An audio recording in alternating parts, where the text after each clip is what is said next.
العالمين وبه نستعين على أمور الدنيا والدين والصلاة والسلام على رسوله الأمين سيدنا وحبيبنا وشفيعنا وزخرنا ومولانا محمد صلى الله عليه وسلم وعلى آله وصحبه أجمعين. اللهم فقهنا في الدين وعلمنا التأويل واهدنا صراطك المستقيم.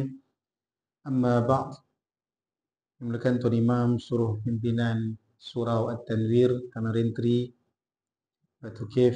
Tuan-tuan hadirin hadirat muslimin muslimat yang dirahmati Allah Subhanahu wa taala. Alhamdulillah, segala puji dan syukur kita kepada Allah Subhanahu wa taala dengan rahmat dan nikmat Allah Subhanahu wa taala pada malam berbahagia ini. Allah masih lagi panjangkan nafas-nafas kita dan kita berada di rumah Allah Subhanahu wa taala. Mudah-mudahan kita semua dilimpahkan rahmat dan keberkatan daripada Allah Subhanahu wa taala. Insya-Allah tuan-tuan hadirin hadirat muslimin muslimat, malam ini kita akan sambung perbahasan kita dalam bab fiqh, rujuk dari kitab Fiqh Manhaji dalam mazhab Imam Syafi'i rahimahullahu taala. Yang mana sebelum ini telah kita bincangkan tentang perbahasan tentang zakat. Dalam bab zakat ini kita telah membincang ini tentang apa hukum, bagaimana cara pembahagian zakat kepada mereka yang berhak dan apakah hukum memindahkan zakat dari tempatnya, dan kemudian apakah hukum isteri memberikan zakat hartanya kepada suami dan juga zakat kepada keluarga yang bukan tanggungan. Sudah sentuh benda ni kan? Tapi saya rasa tertinggal. Saya terlangkau syarat-syarat golongan yang berhak menerima zakat.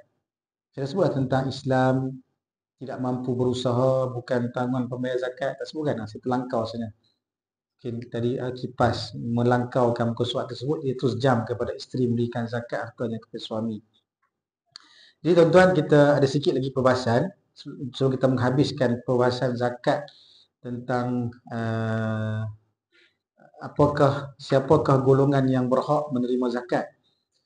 Dan selepas itu kita akan pergi kepada bab yang terakhir tentang zakat hutang piutang ni. Dan setelah itu kita telah pun habis bab zakat, kita akan masuk pada bab puasa pula.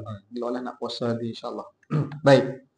Jadi tuan-tuan, perbahasan yang kita terlepas pada bulan lepas ialah tentang apakah syarat-syarat golongan yang berhak menerima zakat. Dan kemudian saya ada hutang dengan tuan-tuan kan, soalan pasal ubah niat. Saya dah rujuk, ada jawapannya. Sudah jumpa jawapannya akhirnya. Baik. Yang tu saya jawablah sekali lagi lah. Kita pergi kepada syarat-syarat golongan yang berhak menerima zakat. Pertama sekali, ada berapa syarat? Dia ada 4 sahaja syarat untuk penerima zakat. Pertamanya ialah confirm mestilah Islam lah. Orang yang nak menerima dipanggil mustahiq. Kalau ramai mustahiqin atau mustahiqun, maka orang yang berhak menerima zakat ini pertama sekali mestilah Islam. Iaitu zakat yang wajib tidak sah diberikan kepada orang kafir. Ambil duit zakat baik kat orang kafir, tak sah. Tidak sah. Ini berdasarkan hadis sabda Rasulullah SAW, "Ud'uhum ila syahadati an la ilaha illallah wa anni Rasulullah, fa inhum ata'u lidzalika fa'limhum anna Allah qad iftarada 'alaihim shadaqah tu'khadhu min aghniyaihim faturaddu 'ala fuqaraihim." Maksudnya, serulah mereka bersaksi bahawa tiada Tuhan selain Allah dan aku adalah Rasulullah. Nabi suruh seru dulu keimanan. Beriman dulu dengan Allah, beriman dengan Rasulullah. Sekira mereka mematuhi yang demikian, beritahulah mereka bahawa Allah Ta'ala telah mewajibkan zakat ke atas mereka yang diambil daripada golongan yang kaya dan diberikan kepada yang fakir di kalangan mereka. Hadis riwayat Imam Bukhari dan juga Muslim. Lalu kata pengarang kitab, hadis ini jelas menunjukkan bahawa zakat yang dipungut daripada orang Islam yang kaya, yakni yang berhak untuk diambil zakatnya, dan diagihkan kepada golongan fakir. Sebab kalau kata kaya, saya tak kaya Ustaz, tapi memang dia ada duit, kena zakat. Istilah kita kaya ni subjektif orang Melayu ni. Kaya ni dianggap Kalau dia ni dah ada rumah mungkin 1 juta kan, banglo 3 tingkat tu kaya. Kalau duduk rumah, apartment kan, kondo, dia rasa tak kaya lagi kan katanya. Maknanya yang berhak muzaki, yang berhak untuk diambil zakat. Zakat tidak dipungut daripada golongan kaya bukan Islam. Orang bukan Islam yang kaya tak diambil zakat. Tak diambil zakat daripada mereka. Hanya diambil zakat daripada orang Islam dan diagihkan kepada orang Islam. Jadi orang bukan Islam tak perlu bertikai lah. Kenapa ada zakat ni? Kan? Sebab kita ambil daripada orang kaya. Ini konsep dalam ekonomi Islam. Supaya mengelakkan harta itu berlegar di kalangan orang kaya. Supaya harta orang kaya Muslim diambil portionnya dan diberikan kepada orang miskin, orang fakir, asnaf yang memerlukan di kalangan orang Islam. Jadi orang bukan Islam tak perlu Kristian. Kalau mereka nak buat juga, buatlah sama mereka. Buatlah sesama mereka. Baik. Ia tidak sah diagihkan kepada golongan fakir di kalangan mereka. Tidak sah menurut pandangan mazhab Imam Syafi'i rahimahullahu ta'ala untuk zakat ini diagihkan kepada orang miskin di kalangan orang bukan Islam. Maka mesti kepada orang Islam. Baik, yang kedua, tidak mampu berusaha. Maka asnaf yang nak terima zakat itu tidak mampu untuk melakukan usaha-usaha untuk mendapat pendapatan untuk menyara hidupnya. Kata pengarang kitab, seseorang fakir atau miskin yang mampu melakukan sebarang kerja yang sesuai dengannya dan dapat menampung keperluannya. Dia ada pekerja, dapat pendapatan dan mampu untuk menampung keperluannya. Tidak harus menerima zakat, malah tidak sah diberikan zakat kepadanya. Jadi kalau dia fakir, dia miskin tetapi dia dapat pendapatannya, mampu untuk tanggung keluarganya, mampu untuk tanggung kehidupannya. Contoh kata dia orang gaji, orang gaji. Tapi orang gaji di mana? Di rumah orang kaya di mana? Diberi pendapatannya katalah 5,000 sebulan. Kan? 5,000 biasanya cukup lah, tak sampai kepada fakir dan juga miskin. Dia situasi sekarang lah, harga barang naik, 5,000 tu masih lagi mencukupi sebulan. Rumah pula tak kena bayar, duduk rumah majikan. Kan? Kerja apa? Saya orang gaji je. Orang gaji tapi 5,000 kan? Nak diberi kat zakat kepada yang kalau kata istilah orang gaji ni biasa, mungkin dia fakir, mungkin dia miskin. Tapi sebenarnya dia tidak fakir, tidak miskin, maka tak perlu beri zakat kepada dia. Ini berdasarkan hadis sabda Nabi SAW, la tahillu sadaqatu li ghaniyyin wala li dhi mirratin sawi wa fi riwayatin wala li dhi quwwatin muktasibin. Tidak harus memberi zakat kepada orang yang kaya. Orang kaya tak perlulah terima zakat dan mampu bekerja. Dia mampu bekerja, dapat pendapatan, mampu menyara hidupnya, maka ia sudah tidak dikira sebagai fakir dan miskin, maka tidak sah zakat diberikan kepada mereka.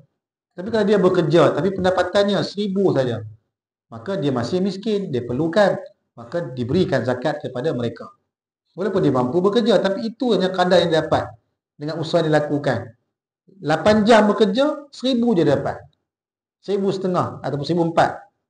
1,500 gaji minimum kan? Jadi, itu contoh, sebagai contoh. Ketiga, siapakah yang berhak menerima zakat? Bukan tanggungan pembayar zakat. Yang nak terima tu bukan orang yang patut ditanggung oleh pemberi zakat itu, pengeluar zakat itu. Iaitu orang yang nafkahnya ditanggung oleh pembayar zakat. Orang yang nafkahnya ditanggung oleh pembayar zakat dianggap kaya dengan nafkah itu. Maksudnya kaya tu bukannya kaya, maksudnya dia sudah pun mencukupi dengan nafkah tersebut dan memberi zakat kepadanya oleh pembayar zakat tersebut seolah-olah memberi zakat kepada dirinya sendiri. Dia bagi zakat dekat anak dia yang wajib dia tanggung, bagi zakat kat isterinya yang dia wajib tanggung nafkahnya. Maka tak bolehlah kalau dia bagi zakat begitu, zakat kepada isterinya, seolah dia beri zakat kepada diri dia sendiri. Maka tak capailah maksud zakat itu perlu dikeluarkan kepada mereka yang memerlukan. Jadi pusing-pusing kat situ tak boleh lah. Ini kerana faedah zakat itu berbalik kepadanya disebabkan dengan zakat tersebut dia juga menyediakan atau meringankan tanggungan nafkah dirinya. Maka dia tak boleh untuk membayar zakat kepada orang yang wajib dia tanggung. Jadi tidak harus memberi zakat kepada siapa? Kepada ibu bapa kita. Kalau kita ada ibu bapa, siapa yang wajib tanggung ibu bapa kita? Kita.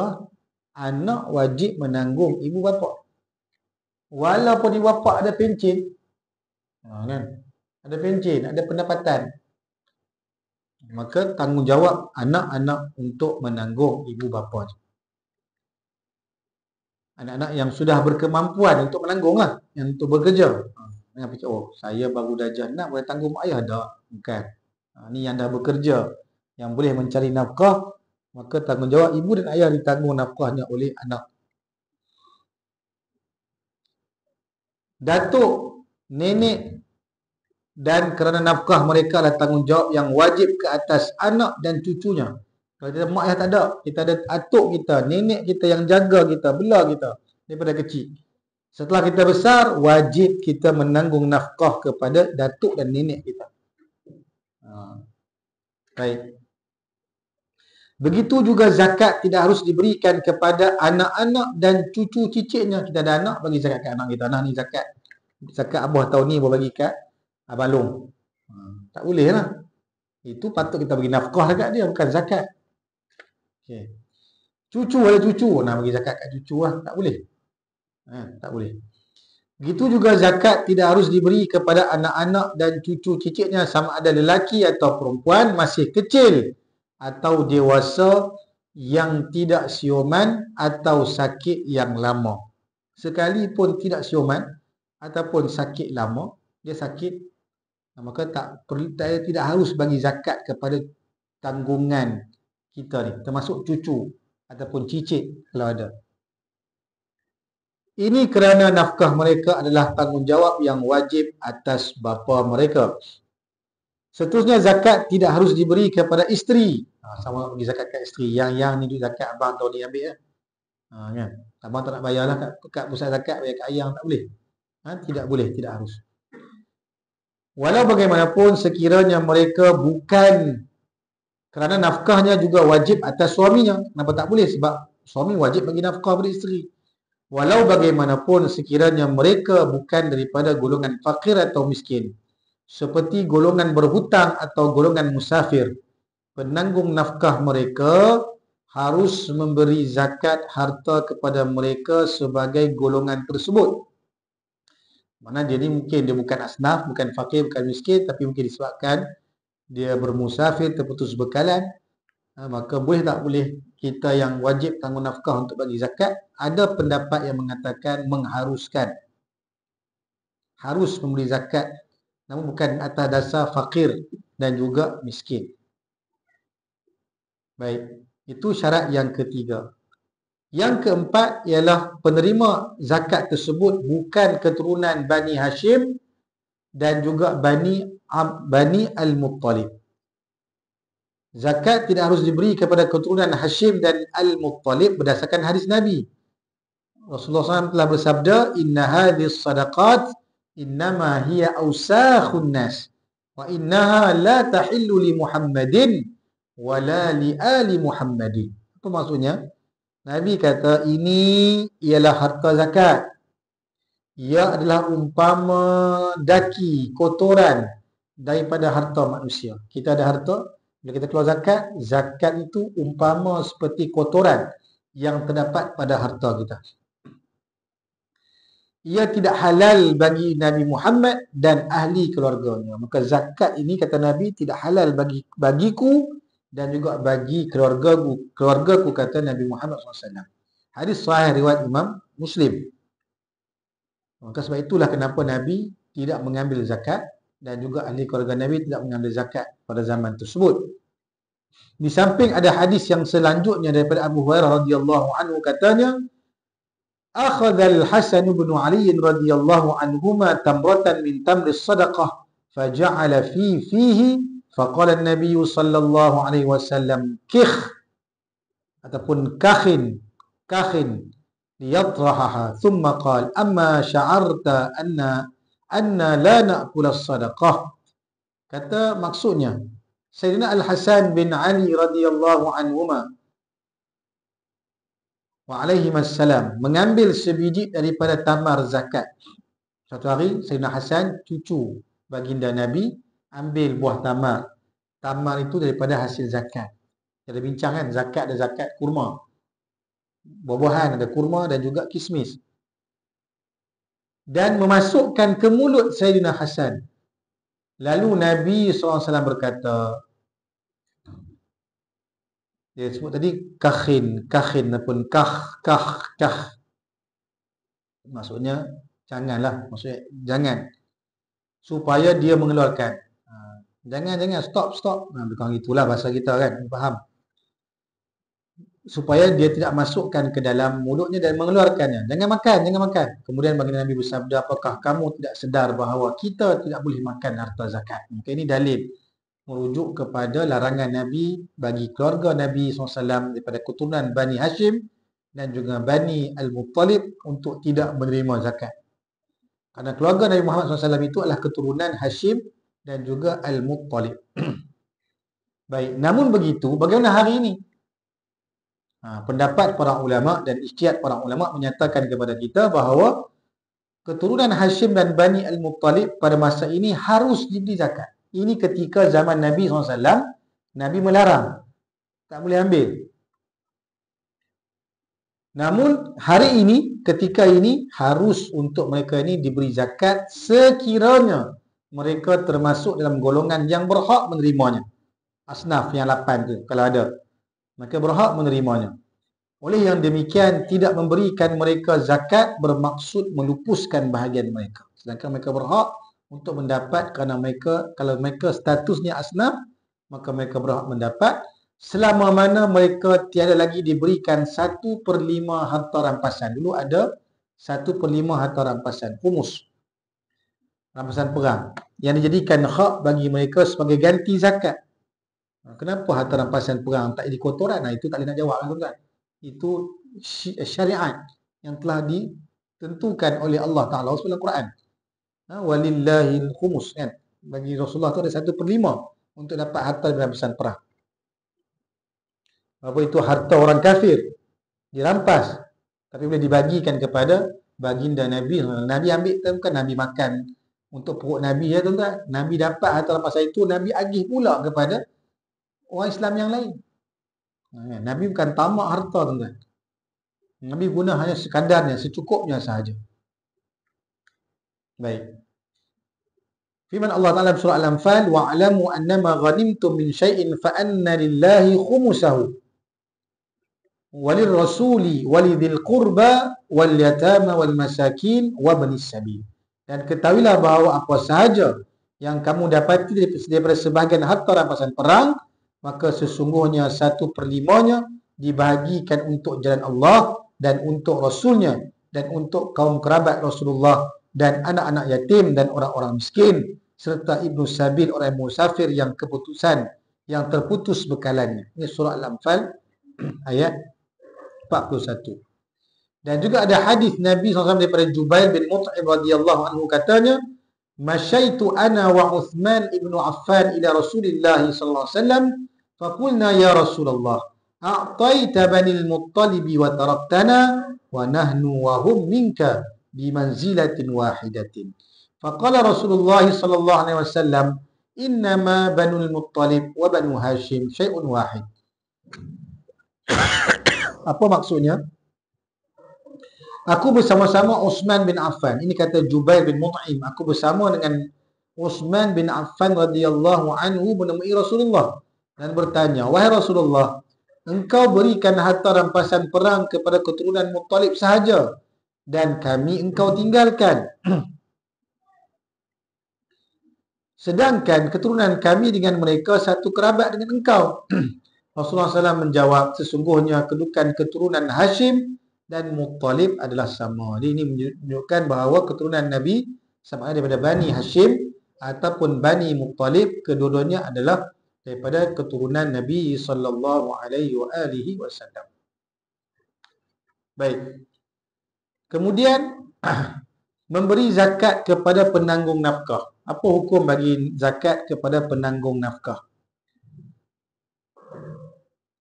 Sesiapa yang wajib berzakat tidak harus memberi zakatnya kepada orang yang di bawah tanggungannya. Saya sebutkan tadi kan. Sama ada isteri, ibu bapa dan ke atas atau anak ke bawah. Bapa ke atas maksudnya datuk, nenek, moyang kalau ada, ataupun ke bawah anak, cucu, cicit, piut, miut, kiut dan sebagainya. Nak sebut tak tahu tuan. Persoalannya, adakah zakat harus diberikan kepada orang yang menanggung mereka?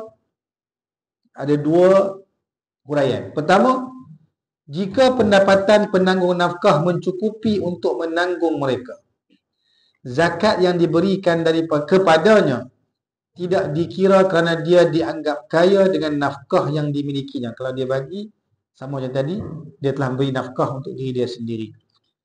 Kedua, sekiranya nafkah penanggung tidak mencukupi, zakat harus diberikan kepadanya. Ini kerana dia dalam keadaan fakir ataupun miskin. Jadi kalau dengan nafkah masih lagi tidak mencukupi, wajib bagi nafkah, dia nafkah tapi tak cukup, sikit yang boleh bagi, maka ketika itu maka boleh diberikan zakat kepadanya kerana dalam keadaan tersebut dia berada dalam keadaan fakir ataupun miskin. Itu pendapat para ulama yang saya boleh ringkaskan. Saya tak uraian panjang itu kerana kita nak pergi malam ini kepada isu zakat hutang. Boleh ada soalan itu? Ada yang tak faham? Yang tak jelas? Okey ya. Itu basic je. Kena Islam, mestilah dia ni boleh berusaha, tidak mampu berusaha untuk dapat zakat, tidak mampu berusaha dan bukan tanggungan pembayar zakat dan bukan keturunan Bani Hashim. Itu pun ada perbahasan para ulama. Kalau hari ini ada pendapat ijtihad para ulama membenarkan, mengharuskan Bani Hashim dan Bani Muttalib menerima zakat kalau mereka ni adalah asnaf. Baik. Terus kita pergi kepada zakat hutang, tuan-tuan. Kita habiskan perbahasan zakat ini. Nanti insya-Allah akan datang kita akan masuk bab puasa bulan 3. Mungkin sekali kot tak sempat. Tak pasti dah sempat habis ke tidak puasa ni. Panjang tak puasa ni. Tak sempat pun tak apalah. Sambung lepas puasa pun tak apa. Walaupun dah habis puasa. Puasa sunat kan ada. Kan? Kita ilmu ni bukan hanya puasa untuk Ramadan je. Kita nak pakai untuk puasa selepas Ramadan juga dan puasa-puasa hari akan datang.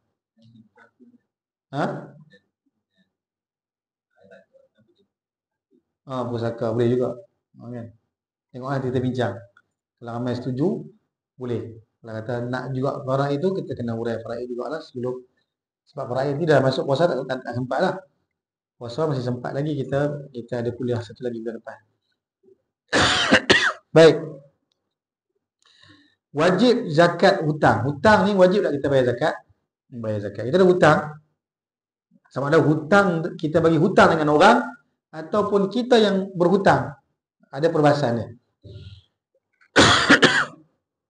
Maaf tuan, saya minum sikit lah. Batuk sikit. Oh, dah ada air. Bismillah.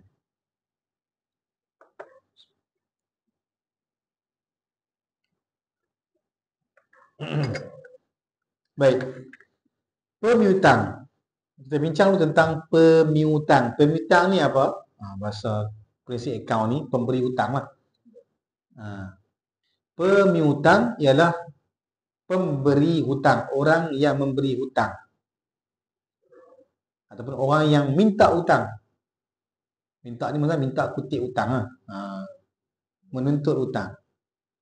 Penghutang orang yang berhutang.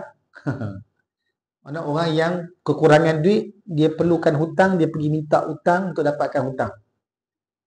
Pemiutang orang yang mengutip hutang ataupun orang yang memberi hutang dan dia mengutip hutang yang diberikan.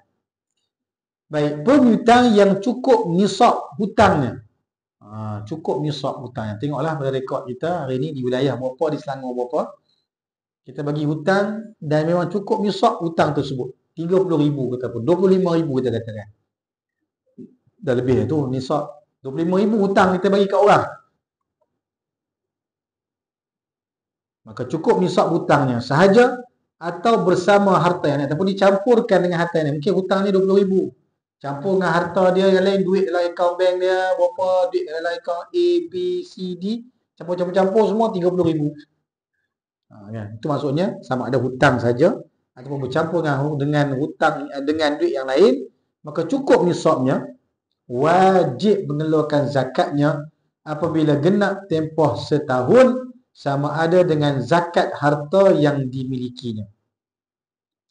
Mana genap tempoh setahun sama dengan zakat harta yang dimilikinya. Maksudnya harta tu walaupun hutang tu tak ada dekat dia, duduk dekat orang lain. Kan? Bercampur dengan duit yang dia miliki, campur-campur cukup nisab, wajib dibayar zakatnya sekali. Wajib dibayar zakatnya sekali. Namun dia ada kondisinya. Ada syarat-syarat, ada zakat, ada hutang yang disebut sebagai hutang segera yang boleh dilunaskan, dan ada hutang yang bertangguh dalam tempoh tertentu yang sukar dipoli. Itu ada perbahasan-perbahasan dia pula. Nanti kita akan perincikan. Tapi dasarnya hutang dicampurkan dengan harta yang lain, wajib kena zakat. Kenapa? Ini kerana hutang tersebut juga harta yang telah cukup nisab dan genap pula tempoh setahun.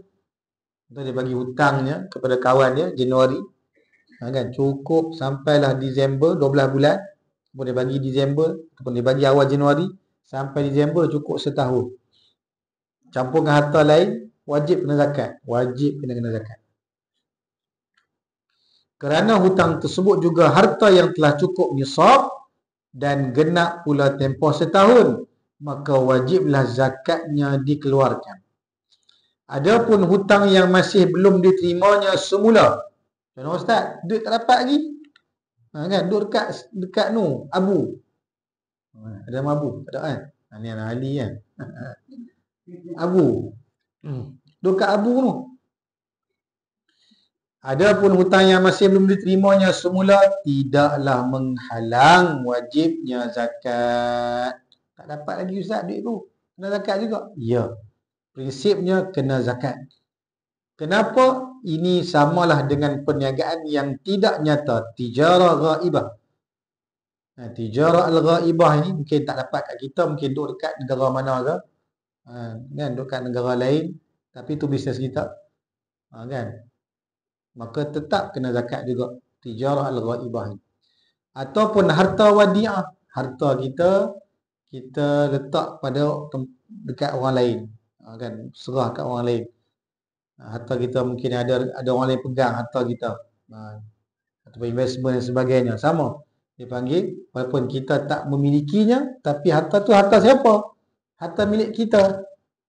Kita boleh ambil harta tersebut, boleh ambil bila-bila masa, maka wajib kenakan zakat ketika itu. Kedua-duanya dikenakan zakat sekalipun tiada dalam pegangan pemiliknya. Bilakah masa dikeluarkan zakat hutang? Pemberi hutang yang cukup nisab hutangnya hendaklah mengeluarkan zakatnya seperti keterangan berikut. Dia ada dua perbahasan. Pertama, hutang yang cukup tempoh. Bila dia kena keluarkan zakat? Cukup tempoh setahun. Sekiranya pemberi hutang boleh mendapatkannya semula daripada penghutang yang mampu melunaskannya. Maksudnya dia bagi tempoh setahun ataupun 6 bulan kena bayar balik, ataupun setahun kena bayar balik, dan orang yang dapat itu boleh bayar balik, memang dah boleh bayar balik. Sama dia bayar bulan-bulan ke, dia bayar lepas 6 bulan ke, lepas setahun ke, dia memang boleh bayar. Dia wajib segera mengeluarkan zakatnya sekalipun hutang itu belum diterimanya. Dia kata, saya boleh bayar bulan 12 ni, InsyaAllah saya boleh bayar duit yang saya hutang kamu ni 20,000 ataupun 15,000 saya boleh bayar, kan? Maka dan orang tu memang kawannya dia kenal, ataupun rapat, ataupun mungkin adik-beradik dia sendiri dan sebagainya, maka memang boleh bayar. Maka ketika itu dituntut dia segerakan bayar zakat. Walaupun belum dapat lagi duit tersebut, tetap kena bayar zakat. Baik. Ini kerana hutang tersebut telah dikuasainya, maka dia mampu untuk memiliki hutang tersebut. Samalah keadaannya dengan harta wadi'ah yang boleh diambil daripada penghutang dan menggunakannya pada bila-bila masa. Itu situasi yang pertama. Yang kedua, sekiranya pemberi hutang tidak mampu mendapatkan hutangnya semula kerana kesusahan penghutang. Dia bagi hutang RM15,000, RM20,000, lepas tu hilang, lesap, tak jumpa. Kan? Tak jumpa dah. Musa nak pinjam tu bukan main manis-manis mulut. Kan? Lepas tu ruyuk, telefon pun tak dapat dah. Kan? Kan? Pergi rumah, orang lain pula duduk rumah tu. Dan rumah pun tak ada. Lesap, hilang. Ataupun kesusahan penghutang. Hutang tu memang jatuh bankrupt ke, memang tak mampu nak bayar. Dia pun tak ada duit nak bayar, dia pun declare. Terus terang memang saya tak ada duit nak bayar hutang RM15,000, RM20,000 ni. Saya kena scam, kena tipu dan sebagainya contohnya. Ataupun dia tidak mengakuinya. Mana ada saya tak hutang pun. Dah ambil RM15,000 tak mengaku pula. Ada orang macam tu. Kan, hutang RM10,000. Kan. Mana ada? Tak ada. Tu bila nak berhutang biar ada bukti. Walaupun kawan, rapat, walaupun adik-beradik dan sebagainya, ada hitam putih. Bila bab hutang-hutang ni. Faktubuh. Kan? Idza tadayantum bidainin ila ajalin musamma faktubuh, kata Allah Taala dalam Quran. Bila kamu ni nak berhutang dalam satu tempoh, bidainin dengan hutang dalam satu tempoh, faktubuh, tulis. Kena tulis, dokumenkan. Dalam Quran surah Baqarah itu ayat paling panjang sekali dalam Quran. Satu muka surat. Ayat tentang hutang saja cerita, kena bertulis. Tak kisahlah guna buku 555 ke, guna handphone ke, buku apa ke, Word ke, Excel ke, yang penting bertulis. Ada saksi, lagi bagus. Ada saksi. Baik, lagi berjalan sumpah pula. Lagi pergi nak berjalan sumpah, nak stamping pula kan. Jadi bank lah tuan-tuan. Boleh pergi ke court kalau jadi apa-apa. Baik. Jadi kalau tidak mengakuinya sedangkan tiada bukti untuk mendakwa, tak ada bukti nak dakwa dia pun tak ada bukti. Kan? Kalau ada dokumen bolehlah dakwa kan. Ini bukti pun tak ada. Kita buat bagi hutang senyap kita dengan dia. Orang lain pun tak tahu kita berhutang dengan dia, dia berhutang kita. Maka dia tidak wajib mengeluarkan zakatnya pada ketika itu. Kerana susah nak dapat. Dan tak tahu bila boleh dapat. Tak tahu bila boleh dapat. Ini kerana dia tidak mampu mengambil dan menggunakan hutang tersebut. Namun zakatnya tetap disimpan selama hutang itu dalam tanggungan penghutang berkenaan. Maksudnya, selagi mana dia hutang tersebut belum dilunaskan, okey, dia tak kena bayar. Tapi kalau dia penghutang tu bayar balik, dia kena qada balik hutang dia. Qada balik zakat dia. Kalau 3 tahun dia patutnya kena bayar, kena kira lah 3 tahun bayaran zakat. Dan jumlah zakat yang tertunggak hendaklah dikeluarkan apabila hutang tersebut diterimanya, kerana zakat hutang itu wajib ke atas tanggungan pemiliknya pada setiap tahun. Setiap tahun wajib dikenakan zakat ke atas hutang. Yang cukup nisab tadilah. Hutang dekat RM10 tak ada lah tuan-tuan. Dah bincang lah ni sebut yang cukup nisab tadi. Kan hutang RM10 tak adalah nisabnya sampai 10 sampai setahun ni, tak ada lah. Kan. Baik. Selesai tuan. Itu yang kadar dipanggil hutang yang cukup tempoh. Yang kedua, hutang yang belum cukup tempoh. Dia cukup tempoh tak boleh bayar. Jadi cukup tempoh boleh bayar, cukup tempoh tak boleh bayar. Ini pula hutang yang belum cukup tempoh. Hutang yang belum cukup tempohnya tidak wajib dikeluarkan zakat hingga sampai tempoh yang berkenaan. Tempoh berkenaan cukup setahun lah, cukup haulnya. Sama ada pemberi hutang itu telah menerima hutangnya semula ataupun belum sedangkan dia mampu mendapatkannya. Sama macam perbahasan yang pertama tadi. Kalau belum cukup tempoh, wajib tak kena bayar zakat? Wajib lagi. Belum cukup tempoh. Kan? Tempohnya setahun, tapi sebelum itu wajib tak bayar zakat? Tak wajib. Ataupun 6 bulan. Sebelum 6 bulan nak bayar zakat? Perlu tak? Tak perlu. Dan kalau dan memang dia mampu dapatkan, tapi tak wajib lagi ketika itu. maka dia wajib mengeluarkan zakatnya bagi tahun-tahun yang lalu. Maka dia wajib mengeluarkan zakatnya bagi tahun-tahun yang lalu. Sekiranya hutang tersebut belum diterima dan tidak mampu mendapatkannya, dia hendaklah menunggunya sehingga dapat mengeluarkan zakat bagi tahun-tahun yang lalu. Ini perbahasan lebih kurang sama dengan tadi. Maka kalau sebelum tempoh tak wajib, namun dia nak buat juga zakat dia tak? Harus lah. Harus saja. Harus ataupun sunat untuk dia membayar zakat awal. Walaupun hutang itu belum cukup tempoh lagi.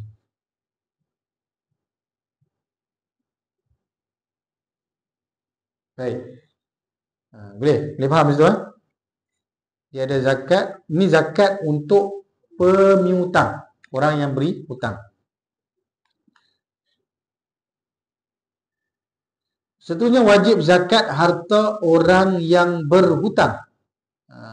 Ini zakat bagi orang yang berhutang pula.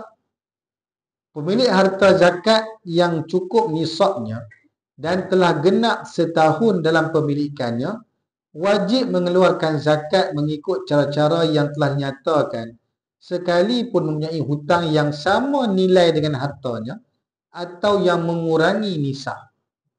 Maksudnya dia ada harta, dia ada duit, simpanan dia, plus dengan hutang dia. Dan campur semua cukup nisab. Wajib tak keluar zakat? Wajib keluar zakat. Wajib keluar zakat. Walaupun itu duit hutang. Nanti ada perbahasannya. Dia ada hutang yang disegera bayar dengan hutang yang tak disegera bayar, dia ada tempoh dia. Okey. Jadi secara umumnya hutang tersebut bila bercampur dengan harta-harta yang lain cukup nisab. Dia hutang 15,000, campur dengan harta-harta yang lain ada 30,000. 30,000 tu setahun memang ada duit 30,000 tersebut. Walaupun di situ ada 20,000 yang dia berhutang. Kena zakat tak? Kena zakat tak? Pendapat yang mengatakan wajib dikenakan zakat bila cukup tempohnya setahun. Okey. Begitu juga pemilik harta perniagaan yang berhutang.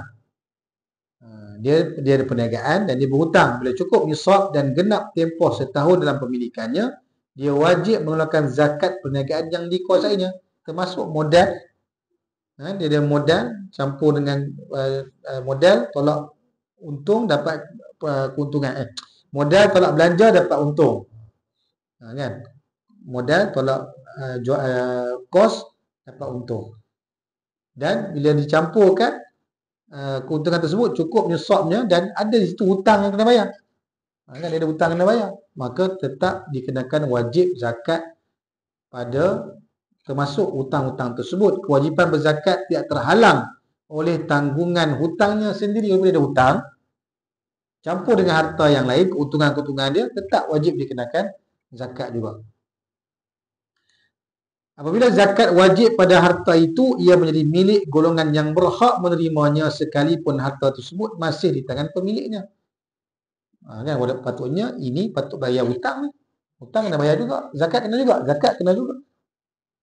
Kerana dia cukup nisab dan juga haulnya. Oleh itu dia wajib memberikannya kepada mereka.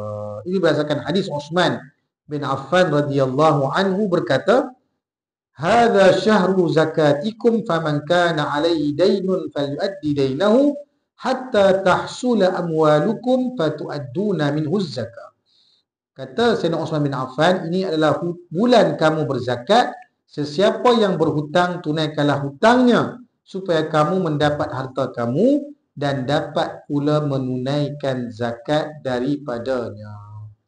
Ini hadis riwayat Imam Malik dalam kitab Muwatta. Dan ini menunjukkan bahawa Uthman bin Affan telah mengingatkan orang ramai supaya segera melunaskan hutang mereka sebelum bulan berlalu yang mencukupi tempoh setahun, yang mewajibkan mereka berzakat tanpa melihat kepada hutang mereka lagi. Itu jangan berhutang lama-lama sepatutnya lah. Sepatutnya jangan berhutang lama-lama. Kerana bila cukup tempoh setahun, kalau digabungkan dengan harta, maka ia menjadi wajib untuk dikeluarkan zakat. Lepas tu kena keluarkan, kalau berhutang dalam tempoh tertentu, kalau kita mampu bayar sebelum tempoh setahun, selesaikan awal. Kan? Dan selepas itu kalau ada baki lagi harta, kalau cukup nisab, hanya harta itulah yang dikenakan zakat. Tak bercampurlah dengan hutang tadi. Faham tak? Tapi kalau dia gagal membayar melebihi tempoh setahun, maka dikiralah sekali dengan harta yang lain. Jadi berat tak? Berat lah. Agak membebankan lah. Namun dia ada perbahasan juga oleh para ilmuwan yang saya rujuk dalam di wilayah persekutuan. Dia ada beberapa situasi disebutkan.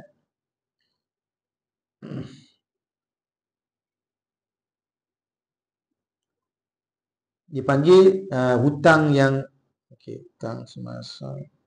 Dia panggil hutang yang bertangguh. Hutang bertangguh, contohnya Ahmad berhutang dengan Abu sebanyak 100,000. Banyak ni, dalam tempoh setahun, dalam tempoh 3 tahun. Dia hutang ni bertangguh dalam tempoh 3 tahun.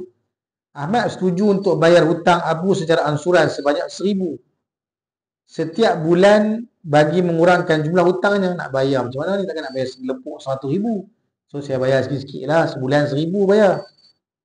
Bagi mengurangkan jumlah hutangnya. Namun dalam kes zakat, apabila telah genap tempoh setahun haul, Ahmad perlu mengeluarkan zakat ke atas hartanya, termasuk juga hutangnya, kerana hutang bertangguh tidak menggugurkan kewajipan zakat, berbeza dengan hutang segera. Kalau hutang segera tadi, maka tidak dikenakan zakat. Ataupun hutang yang bertangguh tidak menggugurkan kewajipan berzakat. Maka dalam hal ini, jika harta Ahmad pada asalnya 5,000, harta dia 5,000 je, dia dapat hutang 100,000. Kemudian dia bayar bulan-bulan 1,000. Okey, kemudian dicampurkan dengan hutangnya sebanyak 100,000, kemudian ditolak pula dengan 12,000 setahun, 12,000 dia bayar. Maka berapa baki harta yang dia ada? 93,000. Jadi zakat dia kena berapa? 93,000 daripada 93,000 tadi lah. Ini 93,000 kali dengan 2.5%. Kan, itu zakat yang dia kenakan. Bukan zakat kepada 100,000 campur dengan harta yang dia ada tadi 5,000, jadi 105,000 tak. Sebab dia dah bayar hutang tadi kan. Maka balance daripada hutang tersebut sahaja yang dia perlu bayar zakat. Kemudian ada situasi hutang semasa. Ali berhutang dengan Abu sebanyak 20,000. Kemudian setelah cukup setahun, zakat wajib dikeluarkan kerana harta tersebut telah cukup nisab dan haul. Maka dalam situasi ini, Ali mengira segala hartanya termasuk hutang 20,000 diandaikan kesemuanya berjumlah 30,000. Akan tetapi hutang tersebut adalah hutang yang bersifat segera. Segera kerana tiada tempoh bertangguh. Maka hutang ini boleh ditolak dari jumlah keseluruhan harta, lantas meninggalkan baki sebanyak 10,000 sahaja pada Ali. Maka situasi ini gugurlah kewajipan zakat ke atas Ali kerana baki hartanya tidak mencukupi nisab yang mewajibkan zakat. Jadi kalau dia boleh hutang segera dalam tempoh setahun, maka dia boleh bayar setahun itu kepada kepada Abu. Ali hutang Abu dia kan. Maka dia tinggal 20,000 campur semua 30,000 hartanya. Kalau kira kena zakat lah. Tapi dia hutang segera yang dia boleh bayar dalam tempoh setahun, maka dia bayarkan 20,000 tadi hutang dia, so tinggal saja 10,000. Bila ada 10,000 kena zakat tak? Tak kena. Sebab itu hutang segera yang dia boleh bayar. Yang dia boleh bayar kepada pemiutang. Jadi itulah perbahasan yang dibincangkan tentang zakat hutang piutang. Jadi kalau kita ada memberi hutang, jumlah hutang itu mencukupi nisabnya dan cukup haulnya setahun, dan hutang itu boleh diambil, boleh dapat dalam tempoh setahun, wajib bayar zakat sekalipun duit belum dapat lagi. Itu kesimpulannya lah. Itulah kesimpulannya. Dan sisi lain itu tadilah, kalau hutang itu hutang yang tak boleh dapat, maka tunggu sampai dapat, dan kena qada balik zakat tadi pada hutang tahun-tahun yang dia tak bayar tadi. Lepas 3 tahun baru dapat hutang, lepas 5 tahun kena bayar zakat 5 tahun lah, daripada 100,000 yang diberikan.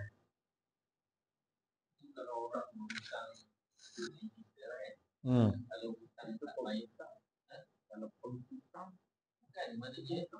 Penghutang sama juga.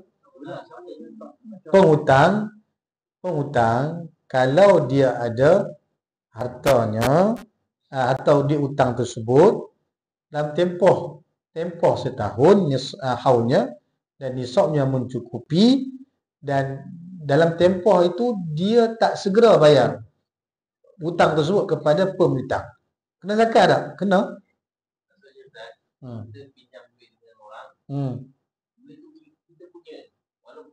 Ya, betul. Sebab sekarang ni dikira pemilikan. Hutang tu memang tu duit hutang orang, tapi kamu dah dapat duit tu kan. Dan kamu pula tak guna, simpan setahun. Ha. Ha? Habis tak kena lah. Tak cukup nisab lah tadi. Ni kita bincang dia cukup nisab hutang tersebut.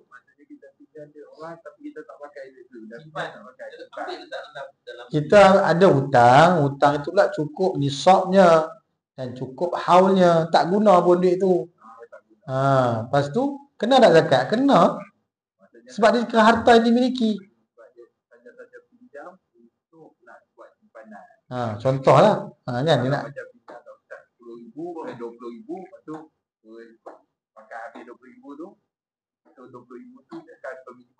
tak ada, dah habis dah guna. Belum tak habis bayar lagi. Tapi yang pemihutang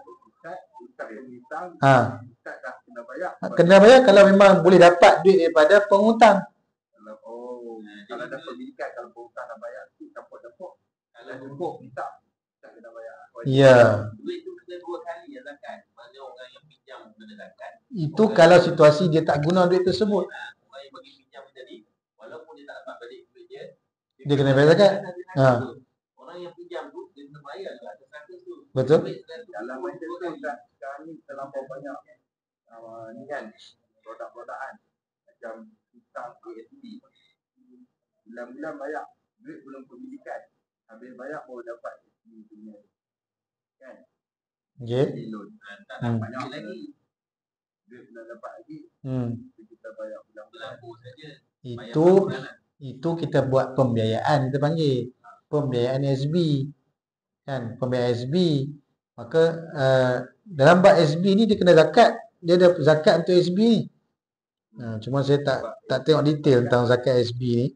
Nanti saya uraikan akan datang lah. Tentang zakat SB ni kena bayar on the spot tahun tersebut ke, ataupun selepas dapat dividen ke, ataupun dah dapat pemilikan tersebut.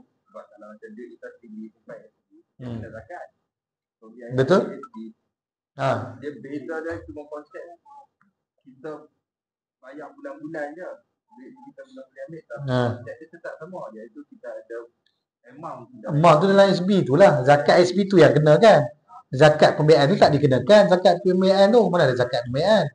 Zakat kita pada amount SB tu kalau cukup, kena tak zakat? Kena. Kena zakat. Walaupun kita pinjam.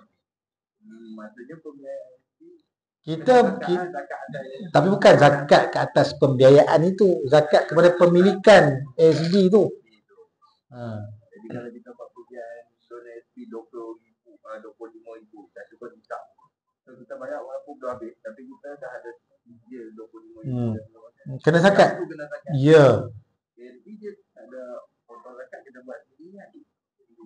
Kena buat sendiri. Kena kira zakat SB. Tapi siapa yang punya duit berzakatlah, insya-Allah berkat harta tersebut. Okey. Dia tak berada dah. Kalau macam kita kira dah okey. 2 tahun lepas kita tak cukup bayar. Kita topak jelah. Dia dah jadi. Dia ada dua kiraan, ada dua cara kiraan dalam mazhab Syafi'i. Pertama, ada yang katakan tak perlu digandakan, hanya bayar saja amount tersebut. Ada pendapat yang kedua mengatakan perlu digandakan, ada gandaan bagi zakat yang kita qada. Ada gandaan zakat.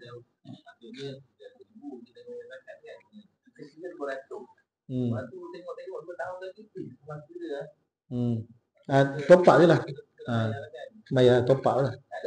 Tapi pendapat nampak yang lebih ni adalah bayar jumlah yang kita terkurang tu lah. Jadi qada lah. Dia tak jadi ada lah, tunai lah ketika itu zakat. 2 tahun qada untuk tahun pertama.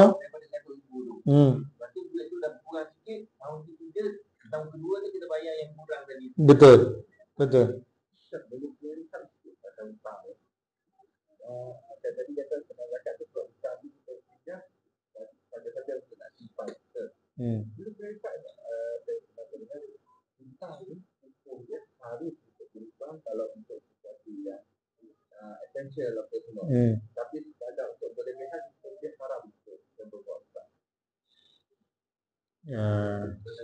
Berlebihan macam mana tu?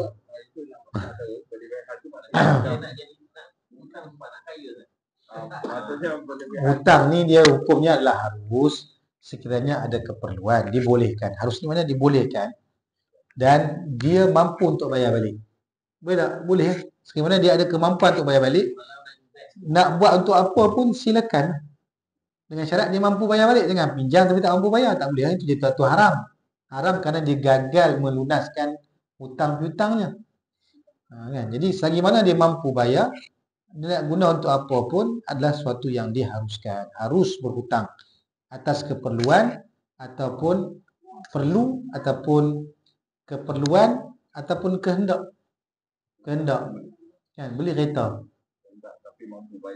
Mampu bayar dengan jumlah amount tersebut.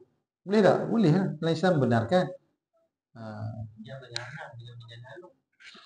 Pinjam dengan kontrak yang patuh syariah lah, dengan pinjam dengan perbankan konvensional. Untuk pinjam kadang untuk nak buat simpanan untuk benda-benda yang emergency nanti yang macam anak belajar. Boleh, tapi nanti kena zakat lah. Dah buat hutang untuk buat simpanan, untuk kecemasan, cukup misal, kena bayar tak? Kena bayar zakat tak? Kena kira. Kita bincang tadi. Faham tak? Kita sambung separuh masa kedua nanti insya-Allah. Wallahu ta'ala alam. Habis pembahasan dalam bab hutang, dalam bab zakat. Jadi mudah-mudahan alim ni bab zakat ni, boleh khatam bab zakat ni. Maksudnya katanya kesimpulan zakat ni bila kita cukup syaratnya, cukup rukunnya, maka keluarkanlah zakat. Kerana itu rukun Islam. Dan bila kita keluar zakat, walaupun nampak mengurangi harta kita, tetapi harta kita bersih, berkat. Orang yang terima zakat tadi pula asnaf mendoakan kita. Kita pun tak tahu mana satu asnaf yang doakan harta kita pergi ke mana. Yang itulah antara doa yang mustajab yang diperkenankan oleh Allah Subhanahu. Mungkin dengan keberkatan doa mereka lah kita selamat, kita sihat, kita bahagia, kita tenang. Maka kita dapat meneruskan kehidupan kita dengan sebaik mungkin. Jadi insya-Allah akan datang kita akan masuk dalam bab puasa biiznillah. Mujur teringat. Lupa dah. Asal macam dah ni okey. Isunya tentang bagaimana soalan dia tanya macam ni. Tak apa tuan-tuan, malam ni lewat sikit esok cuti kan. Esok cuti kan. Biar lewat sikit. Kalau esok kerja memang kena berhenti lah ni. Okey. Sebab ni saya janji lama dah, 2 kali kuliah saya terlupa dah. Jadi saya telah rujuk dalam pendapat dalam pendapat para ulama dalam mazhab Syafi'i, dalam mazhab Hanbali, dalam mazhab Maliki boleh sebut. Jadi sebenarnya dalam bab niat zakat ini tuan-tuan, semua ittifaq para ulama, sepakat para ulama 4 mazhab memang untuk niat zakat wajib kena niat. Adapun sedekah ni tak niat pun masih lagi sah. Kita bagi kan. Tak niat pun nak sedekah, dapat pahala sedekah tu. Kan? Tapi untuk zakat wajib kena niat. Dan Imam Syairazi, Imam karang kitab Muhadzab, Imam An-Nawawi karang kitab Majmu' syarah kitab Muhadzab ni. Dalam kitab Muhadzab karangan Imam Asy-Syairazi menyebutkan waktu niat ketika mengeluarkan zakat ini ada 2 keadaan. Pertama, wajib berniat ketika kita menyerahkan harta zakat tersebut ataupun zakat tersebut. Kita keluarkan zakat tersebut, ketika itu kita niat kita berikan harta zakat tersebut. Mana ketika permulaan perbuatan, kita bayar zakat kan? Dekat amil ke, bagi dekat asnaf ke, kena niat ketika itu. Ketika memberikan, menyerahkan zakat tersebut. Sama hukumnya seperti sembahyang. Ketika mana kita sembahyang, wajib niat kat mana? Takbiratul ihram. Allah. Masa Allah tu dan niat. Adapun niat sebelum itu lafaz niat. Usalli fardu isya'i arba'a raka'atin ma'muman lillahi ta'ala. Itu sunat saja, tak wajib. Kerana lafaz niat itu membantu ketika kita nak niat ketika takbiratul ihram. Sama seperti membayar zakat, ketika permulaan menghulur duit tersebut ataupun kita tekan submit online, bayar zakat online kan. Submit dalam online. Tak, kita niat bayar zakat. Wajib ketika itu.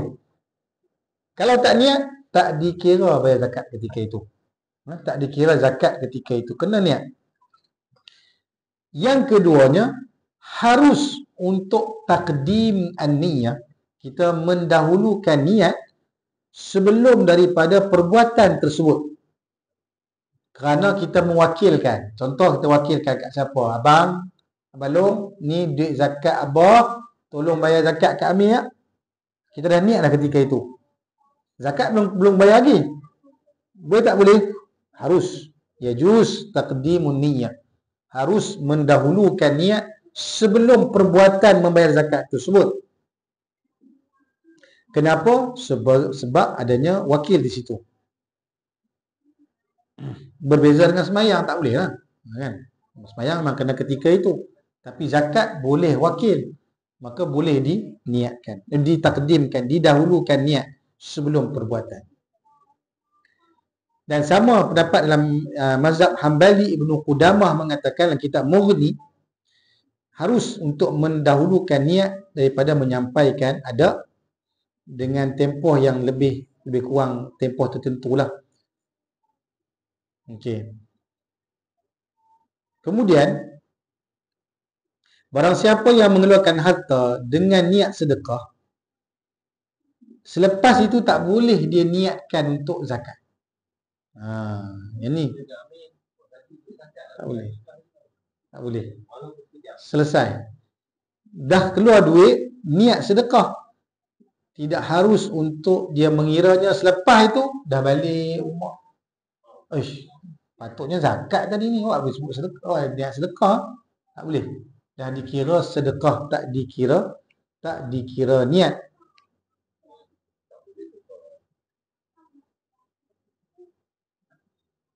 Kata Ibnu Qudamah, kalau seseorang itu bersedekah seluruh hartanya sunat, sedekah sunat, dan dia tak niatkan zakat, maka tidak dikira zakat. Dia dah niat dah nak sedekah semua harta dia.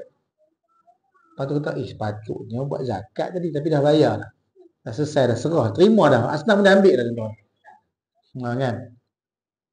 Maka tidak dikira, tak boleh dikira zakat. Dan ini juga pendapat Imam Syafi'i rahimahullahu ta'ala.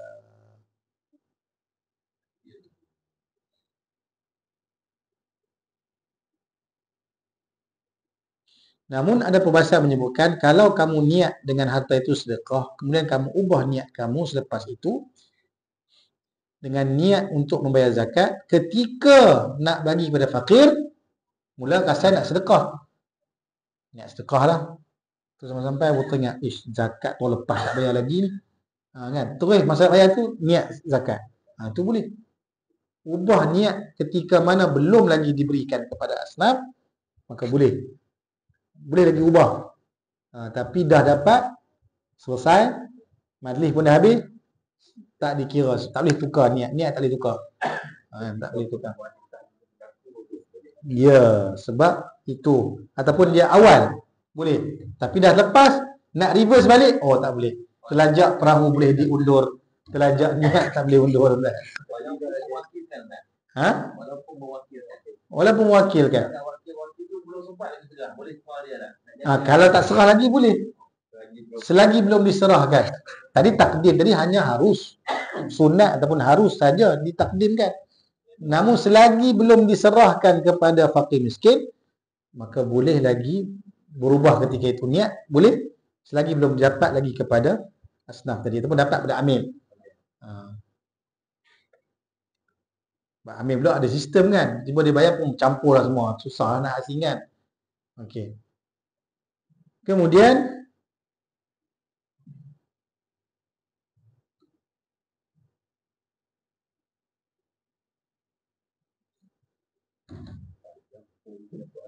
hmm.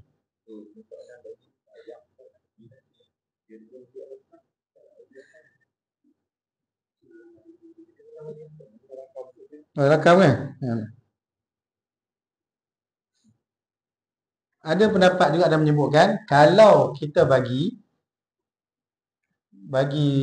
sedekah, kemudian duit itu telah digunakan, kemudian ada baki lagi. Ada baki lagi, ada pendapat dalam pendapat para ulama. Kita nak niatkan sedekah atas baki yang ada itu. Ada pendapat yang mengatakan masih boleh dikira zakat bagi harta yang berbaki lagi tu. Kena mencari dia. Kan? Masa kalau ada baki ke? Ada. Saya nak niat yang ni sedekah. Tu masih ada pendapat yang mengatakan masih lagi boleh. Itu susah. Itu kata tadi. Jadi itu kalau boleh dirunding, cubalah, tapi biasanya payah. Kan?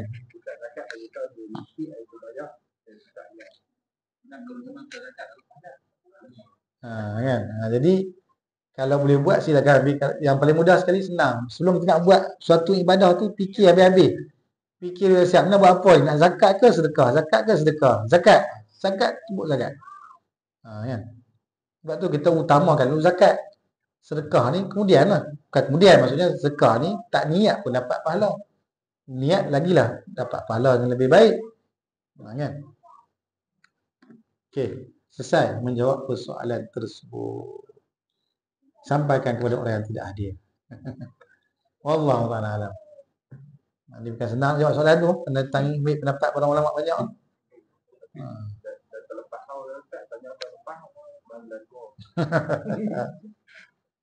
Allah ta'ala alam. Tangguh sangat tidak dulu. Aku lihat qawli hadha wa sallallahu alaihi lakum. Allahumma ghafir lana zunubana. Ya Allah Tuhan kami, ampunkanlah dosa-dosa kami ya Allah. Ampunkanlah dosa-dosa kedua ibu bapa kami ya Allah. Kasihlah mereka ya Allah sebagaimana mereka mengasihi kami sewaktu kami kecil ya Allah. Allahumma inna nas'aluka ilman nafi'a ya Allah Tuhan kami.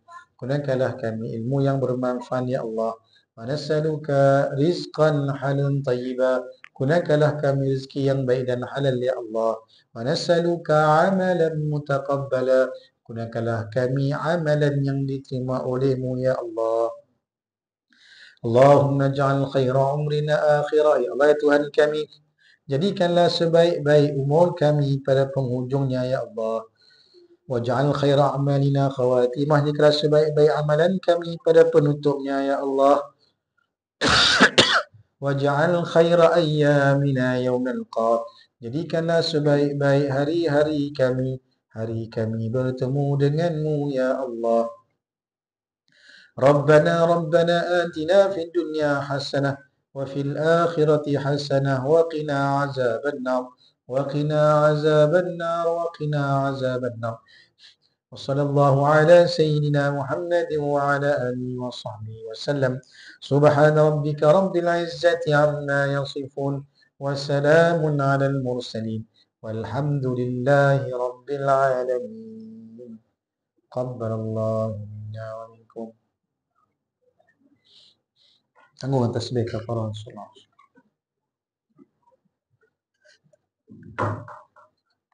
Bismillah.